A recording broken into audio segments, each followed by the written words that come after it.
A new article from readthink.com is talking about the 12 uncomfortable things that will make you more successful. So I thought it'd be a good opportunity for us to talk about it and see if this is something that you guys do and if you think it's possible that this will actually make you more successful, which obviously, since we're on Pop Trigger, how much more successful? How much more successful can we be? One thing, speech classes. Yeah, probably. No. You're doing great. Thank you. Okay, so the first one is learning to take a compliment. You're welcome.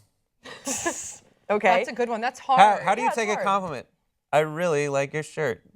Oh, man, it's the same one that you have. Yeah, Thank it is. you. You're See, that's welcome. interesting because I would probably say, oh, it's old, but I like yours too. Yeah. Instead of No, just saying today I thank said you looked really Yeah. good, and you're like, thank you. You're Oh, right. Yeah. You're really? right. But You're good sometimes at it depends who the person is. You're a good friend of mine. Is here's- saying thanks for the compliment a good way to take the compliment?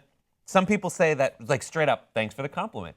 As though they're saying, like, here's a good way to take a compliment. I'm They doing say, it right okay, now. they say the nonsense of not being able to take a compliment has to stop. They say, here's how you take a compliment. Realize that someone is paying you a compliment. Let them finish. Seriously, let them finish. Take a breath. Smile and say, thank you. That's really good to hear. And then move on in the conversation. Yeah. Right? Don't do the thing where it's like, oh, your teeth seem straight today. Like, Yeah. don't like fumble for one unless you have one. So another thing they say is public speaking. And I don't think this is one that we're unfamiliar with. I think, being on here, it's a form of public speaking. So is that something that you think would make you more Oh, it's successful? a perfect happy medium of public and private speaking because Yeah. literally there's only one other person in the room right now, and Yep. it's Amir. He's a friendly face. I get really uncomfortable when I do like speeches I've done a few different speech. I did one for the UN. I did one for different students, and I get very nervous and uncomfortable. Just picture them in their underwear. And then afterwards, I feel better, but it's scary. It's still scary. Yeah, I love public speaking. I used to be really nervous. I'd go up with a set list on my hands when I first started doing stand-up, and I'd write out my jokes, and I'd get really and sweaty and shaking. And now I'm just a pro. I'm You not. conquer it. You but conquer yeah, it. you get over it, and it is actually very empowering. And sometimes if I'm having a tough day, I look forward to getting up on stage because I can talk out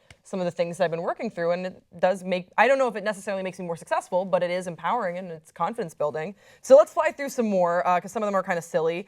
But another one that they say is waking up early, taking critical feedback, and giving critical feedback. And I don't know if you guys feel that is, I hate giving people constructive criticism. I wouldn't unless you're asked. I'm Yeah, a strong I believer don't- in that. Don't give constructive criticism unless you're asked. And then when people give you constructive criticism, really take it. If that's a veiled criticism about me, I won't hear it and I won't respond to it. But also try and see if that resonates with your truth, because somebody's criticism is subjective, but try and take it, but also make sure that you're still Right. being true to you. There's two kinds of criticism.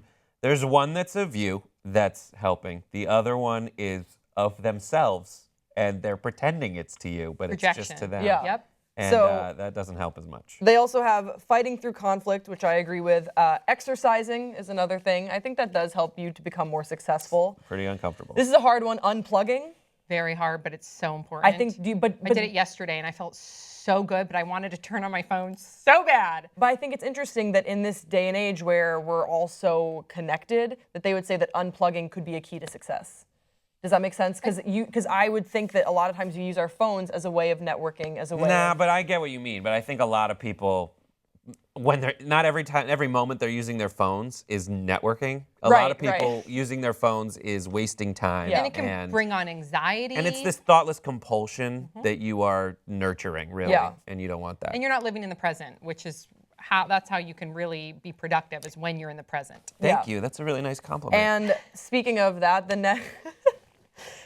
last three are networking and making small talk. I think that's a huge skill. If you can small talk, if you can just be in the moment speaking with someone at a random dinner function, you might never see them again, but make them feel important. I think that's a big skill to have. And it's uncomfortable, right? You just want to either not go out altogether, which sometimes I do, Yeah. because I'm like, oh, I don't want to do small talk. I don't know anybody at the dinner party. But once you inject yourself into the situation, you never know what relationship can come out of it. A Yeah. new friend, a new colleague, you just don't know. So a you new gotta. lover. A new Yeah, lover, you mostly never a new lover. know. And then the final two are, and I think these are really powerful, admitting a mistake and getting in over your head. And I think those are the two most powerful. Yeah. Saying sorry is such a freeing thing. And it's awkward, but like once you get past it, it's so amazing. And then getting in over your head, it's terrifying. But I think Failing. that's- yeah, Fail, failing. do it. as much as possible, as quickly as possible. That is the key to success. Like one of the most counterintuitive things is that you need to fail. Like you need to, because otherwise you'll just have these ideas that you think are good, and it isn't until after you've tried them and learned from them. That's like if people who want to be writers, like it's gonna suck for a long time. Don't worry about it. Write it, give it to people, get the feedback, and anything you want to try to do. Like there's, maybe the people that you're most vulnerable in front of, you might not want to do it to, but like strangers, try to go learn as much as possible and try as many things as you can within reason. And you'll that's how experience happens, and that's how improvement occurs. Amen. Yeah, and Brett. I think everything on that list is everything that, and the title says it, is it's uncomfortability, right? And if you can understand that when you do these things that make you uncomfortable, that's normal. And then the other side of that is new growth, feeling more comfortable, challenging yourself, which brings on success. It's all a good thing. So almost get comfortable being uncomfortable. And beautiful things will happen. Yeah, I think there's power in vulnerability, and I'm glad that there's a list that can kind of break it down. So, please let us know in the comment section below what's something that was uncomfortable that you felt helped better yourself, helped you become more successful, and we'll see you next time on Pop Trigger.